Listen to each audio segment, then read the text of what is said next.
kadang perbedaan itu justru berubah menjadi api yang membakar saudara sendiri. Ambon di tahun 1999, Poso, Sampang, Wadas, Papua, nama-nama itu menyimpan luka.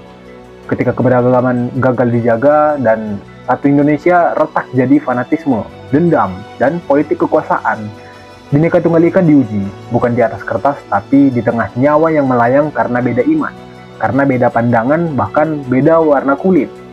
Tapi, mari kita kembali bertanya.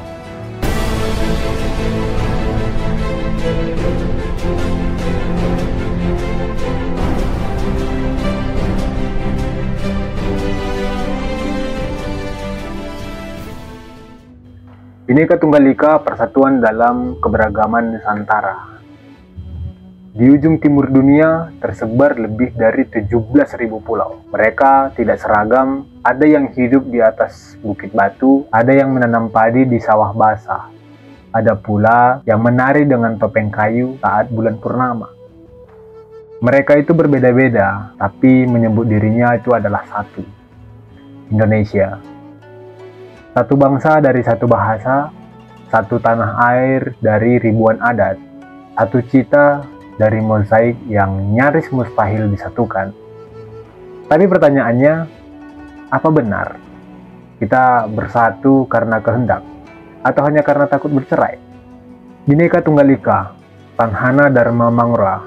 Kalimat ini pertama kali ditulis oleh Mpu Tantular, seorang pujangga Majapahit di abad ke-14. Artinya, berbeda-beda tetapi tetap satu, tidak ada kebenaran yang mendua.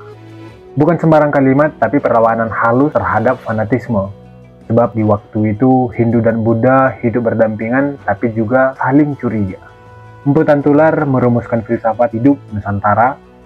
Perbedaan bukan ancaman tapi rahmat. Satu kerajaan, banyak keyakinan. Satu negeri, banyak bahasa. Tapi tidak saling menghapus. Karena semua percaya, persatuan lahir dari kesadaran, bukan paksaan. Ratusan tahun kemudian, semangat itu lahir kembali dalam bentuk negara. Indonesia merdeka bukan karena semua sama, tapi karena semua ingin berdiri sama, berdiri bersama. Dari Aceh sampai Papua, dari Batak, Jawa, Dayak, hingga Bugis, mereka berbeda suku, tradisi, agama, tapi sepakat membangun rumah bersama bernama Republik. Bhinneka Tunggal Ika dijadikan semboyan resmi, bukan hiasan tapi akar dari bangunan negara. Namun sejarah Indonesia tidak selalu indah. Kadang perbedaan itu justru berubah menjadi api yang membakar saudara sendiri.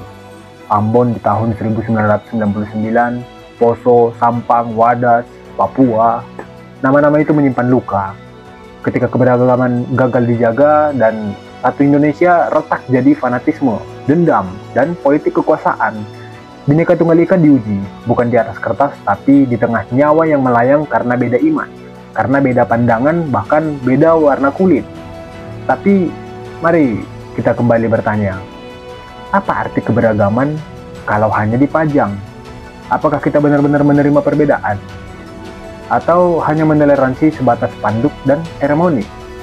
Karena Bhinneka Tunggal Ika bukan hanya soal menghias hari besar agama, ini soal siapa yang boleh bicara, siapa yang boleh berbeda, dan siapa yang diam-diam disingkirkan karena dianggap minoritas.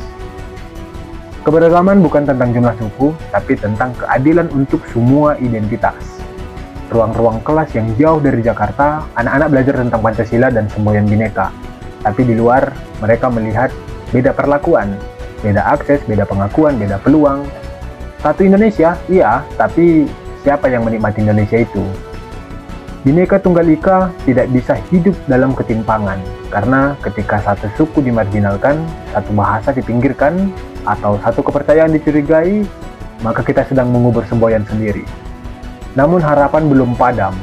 Anak-anak muda di banyak kota membangun ruang bersama. Di Jogja membangun komunitas lintas agama berdialog. Di Makassar, seniman-seniman dari berbagai latar membuat teater kolaboratif. Di Papua, ada guru-guru dari daerah lain yang datang mengajar dengan penuh cinta.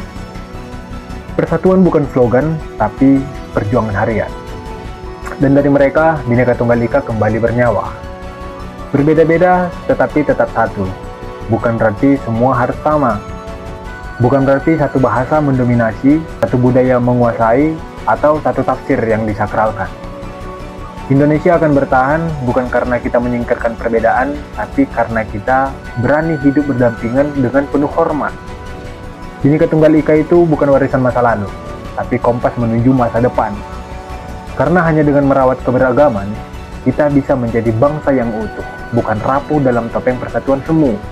Di negeri kepulauan ini, setiap suara adalah bagian dari simfoni. Setiap bahasa adalah puisi. Setiap budaya adalah kekayaan. Tapi hanya jika kita menjaganya bersama, Indonesia akan terus ada.